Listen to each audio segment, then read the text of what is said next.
नमस्कार, आर्या न्यूज देख रहे हैं आप। मैं हूं आपके साथ पल्लवी सिंह। बिहार बुलेटिन की शुरुआत करेंगे बड़ी खबर से। बिहार में शराबबंदी के बावजूद एक बार फिर से जहरीली शराब का तांडव देखने को मिला है। छपरा जिले के मशरक और इशुआपुर में जहरीली शराब पीने से अब तक 56 लोगों की मौत हो चुकी है, जबकि सैकड़ों लोग गंभीर हालत में अभी भी बीमार हैं और उनका जिला अस्पताल में इलाज चल रहा है। जहरीली शराब का ऐसा तांडव बिहार में देखने को मिला है, जिसके बाद अब विपक्ष भी आग बबूला हो गया है। आपको बता दें कि इतनी मौतों के बाद अब पटना से लेकर दिल्ली तक हंगामा जारी है और बीजेपी नेताओं की एक टीम ने छपरा का दौरा भी किया है। यहां मृतकों के परिजनों से बातचीत की गई और इस बीच सरकार और प्रशासन ने कार्रवाई तेज करते हुए इस मामले में जांच के लिए एक विशेष जांच दल का गठन कर दिया है। तो वहीं इस बीच एसआईटी ने कार्रवाई करते हुए अभी तक 126 लोगों को गिरफ्तार किया है और 4000 लीटर से ज्यादा अवैध शराब को जब्त कर लिया गया है।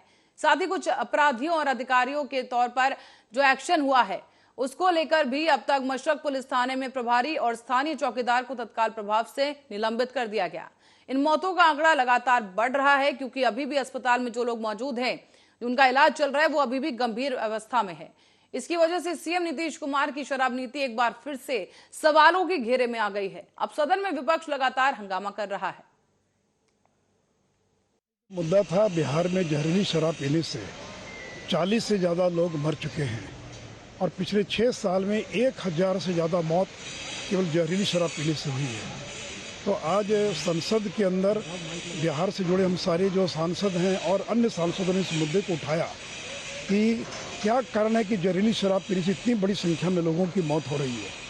4 लाख से ज़्यादा लोग जेल जा चुके हैं और इस सारे मरने वाले या जेल जाने वाले कौन लोग हैं? तो दलित हैं, आदिवासी हैं, ओबीसी हैं, ईबीसी हैं।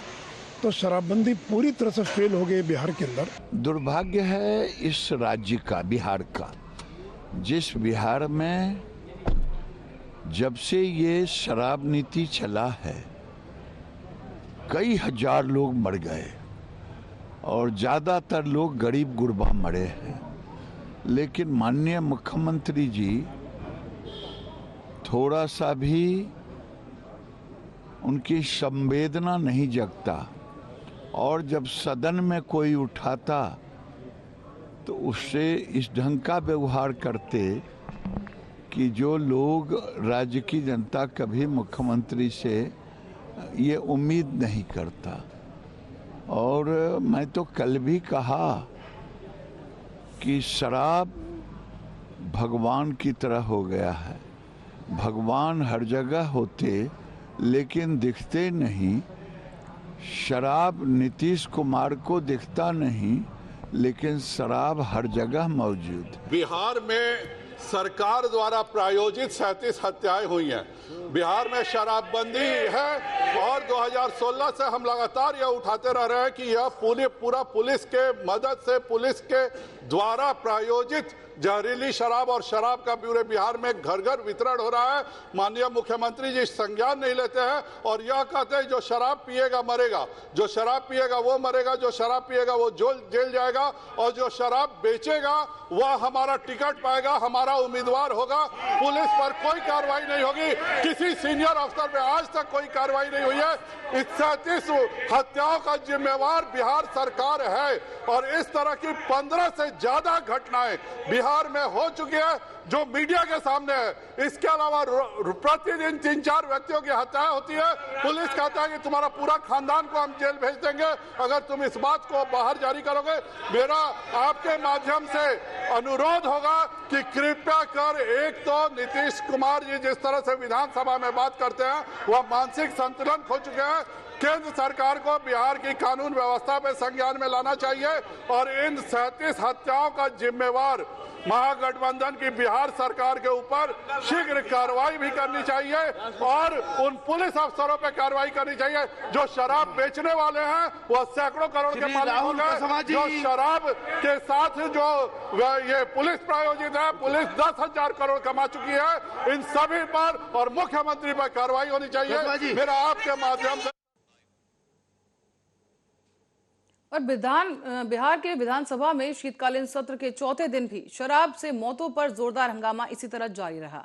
नेता प्रतिपक्ष ने सरकार से मृतकों के परिवार को 10-10 लाख रुपए का मुआवजा देने की मांग की है, लेकिन इस पर मुख्यमंत्री नीतीश कुमार ने कहा कि ऐसे लोगों के साथ कोई हमदर्दी नहीं है। आप क्या सोच रहे हैं कि हमारी सरकार उन्हें मुआवजा देगी जो दारू पीकर मरे हैं? हम एक पैसा भी नहीं देंगे।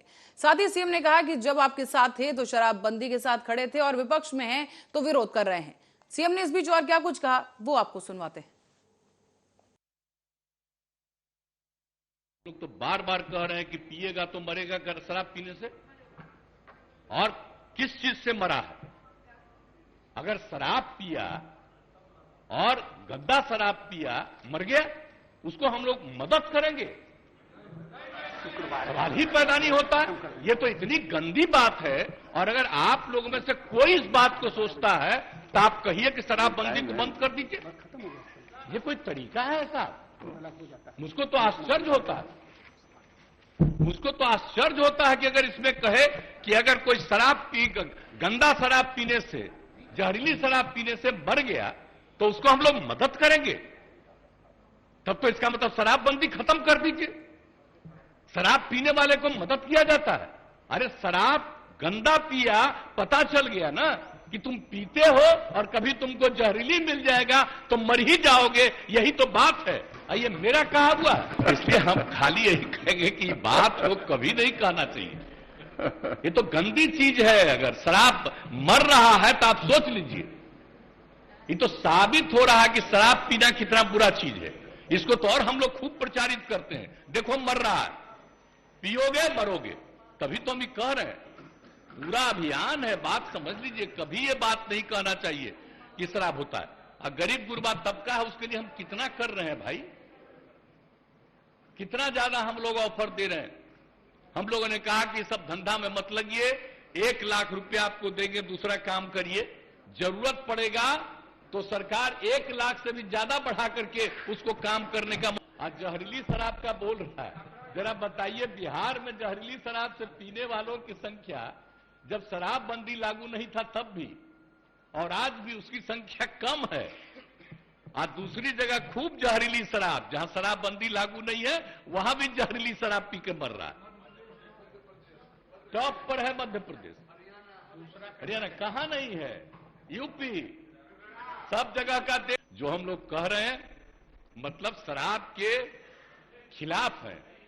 कोई गलत शराब, गंदा शराब पी करके मर जाए तो उसके प्रति कोई सिंपैथी नहीं होना चाहिए, बल्कि इसका और प्रचार करना चाहिए। गरीब तबके का है तो गरीब तबके में जाके कहना चाहिए इस तरह से मत काम करो, तुमको काम करने के लिए सरकार मदद देना चाह रही है, मदद लो, आगे बढ़ो। ये सब करिएगा तो बहुत अच्छा होगा। हम तो इन लोगों को भी कह रहे हैं, लेकिन माननीय एक सदस्य ने भी कहा, इसलिए हम खड़ा होकर बोले, नहीं तो बाकी तो समूचा बोल दिया, इसलिए हम इतना बात कर दिए। इसलिए मेरी बात को मानिए, यही हम आग्रह करेंगे। थे उस समय हम लोग तो अलग थे, और उस समय प्रधानमंत्री ने क्या भाषण दिया था, कहा कि बड़ा अच्छा काम किया, यहां पर बिहार में शराबबंदी लागू किया। अब आजकल देख लीजिए, अब हम अलग हो गए हैं तब इसी पर हंगामा कर रहा है। अब हो गया, अब हालत समझ लीजिए लोगों का क्या हालत हो गया। तो इसलिए तो हम पहले बोल रहा था यहां, तो हम उस समय कुछ बोले, अब आज तो ही बोले। अगर रुकते तो हम और बातें बताते उनसे। आई लोग तो सबसे ज्यादा ना कर रहा है जी, झगड़ा कराने में लगा हुआ है, हिंदू मुस्लिम सब में कहीं ना कहीं। तब भी अपने अधीन किसी को रखे हुए है ना, और कह रहा हमको गाली देना ताकि तुमको मुसलमानवा दे देगा, इधर उधर कर रहा है सब। तो आप देख न रहे तो सब जगह जा करके तो एक एक बात को कह देना पड़ेगा। अगर होश में आइएगा, कौन सा काम हो रहा है, कोई विकास का काम हो रहा, इन सब पर चर्चा होती है। आज जिस राज्य में वो एक जो गिरा, अरे पुल, आप सोच लीजिए कितने बड़ी संख्या में लोग मरे, एक दिन छपा और इसके बाद कुछ नहीं छपा। आप बताइए ना, यहां जो हुआ था। और इसी तरह विधानसभा में उप मुख्यमंत्री तेजस्वी यादव ने जैसे ही बोलना शुरू किया, विपक्ष के विधायकों ने विधानसभा में कुर्सियां पटक कर हंगामा शुरू किया। इसी के कारण 7 मिनट में सदन की कार्यवाही को स्थगित कर दिया गया। और फिर उसके बाद जब कार्रवाई शुरू हुई तो वापस से विपक्ष ने हंगामा शुरू किया और इसके बाद 12 बजे तक के लिए सदन की कार्यवाही को स्थगित कर दिया गया। लेकिन विधानसभा अध्यक्ष लगातार विपक्षी विधायकों से शांत रहने के लिए कहते रहे, लेकिन विधायकों ने उनकी एक नहीं सुनी। की जानकारी प्राप्त होने पर त्वरित कार्रवाई की जाती है। राजरानी नर्सिंग होम अवैध पाया गया है, जिसे तत्काल प्रभाव से बंद कर दिया गया है। माननीय सदस्य, जहां तक माननीय सदस्य, नर्सिंग होम का ऐसा आचरण न पाया करें। गया है कि वहां की जानकारी प्राप्त हो। तो वहीं विधानसभा के हंगामे के बाद नेता प्रतिपक्ष विजय कुमार सिन्हा की अगुवाई में विपक्ष के नेताओं ने राजभवन तक पैदल मार्च भी निकाला है। राज्यपाल से मुलाकात कर हस्तक्षेप करने का अनुरोध किया गया और सरकार को बर्खास्त करने की मांग की गई है। विजय कुमार सिन्हा ने कहा कि जो भी सरकार की विफलता से अपराधियों को उनकी गोली से या जहरीली शराब से मारता है, उसको सरकार मुआवजा दे, इसके लिए कानून बनाए और सरकार अपराधियों को संरक्षण दे रही है। साथ ही विपक्ष ने विधानसभा अध्यक्ष की भूमिका पर भी सवाल खड़े कर दिए हैं। कहा गया कि विधानसभा अध्यक्ष सदन में बोलने का मौका तक नहीं दे रहे थे।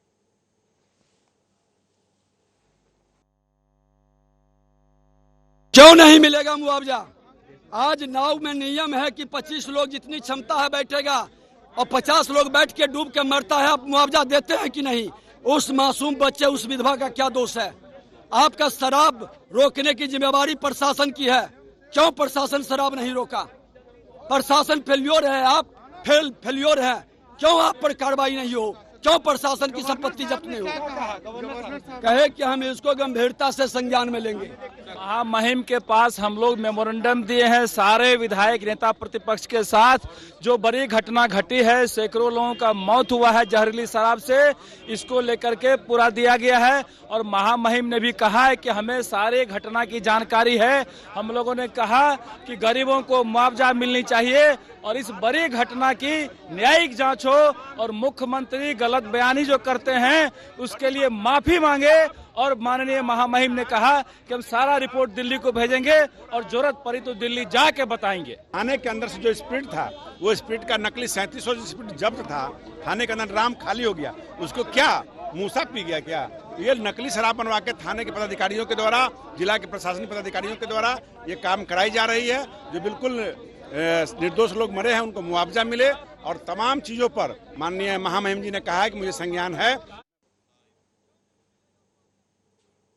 और इस पूरे हंगामे के बीच ये मामला अब सुप्रीम कोर्ट के दरवाजे तक जा पहुंचा है।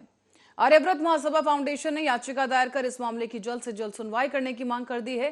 साथ ही पीड़ितों को उचित मुआवजा देने की भी मांग की गई है।